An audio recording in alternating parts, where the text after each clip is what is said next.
নূরের গ্রামটি ছিল খুব সুন্দর। চারদিকে সবুজ গাছ, খেজুর গাছ, আর মাঝখানে ছিল একটি নীল গম্বুজালা মসজিদ।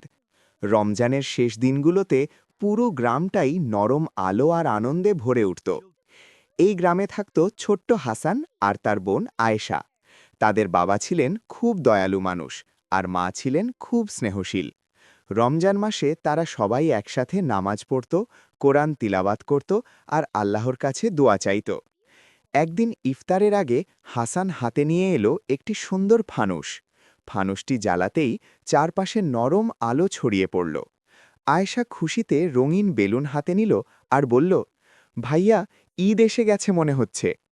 রমজানের শেষ রাতে গ্রামের সবাই মিলে মসজিদে গেল। বাবা বললেন, বাচ্চারা, ঈদ মানে শুধু নতুন জামা নয়, ঈদ মানে হল আল্লাহর শুকরিয়া আর মানুষের সঙ্গে ভালো ব্যবহার। ঈদের সকালে হাসান আর আয়েশা নতুন জামা পরে মসজিদে নামাজ পড়তে গেল। নামাজ শেষে তারা সবাইকে হাসি মুখে বলল, ঈদ মোবারক। গ্রামের মানুষ একে অন্যকে জড়িয়ে ধরল। ছোটরা বড়দের সালাম করল। কেউ কাউকে কষ্ট দিলে ক্ষমা চাইল। চারদিকে শুধু হাসি আর ভালোবাসা। ঈদের দিন সন্ধ্যায় হাসান তার ফানুসটা আবার জ্বালাল। আয়েশা বলল, এই আলোটা আমাদের মনে আল্লাহর নূরের মতো। বাবা মুচকি হেসে বললেন, যদি আমরা ভালো মানুষ হই, আল্লাহ আমাদের হৃদয়ে সবসময় এই নূর জ্বালিয়ে রাখবেন।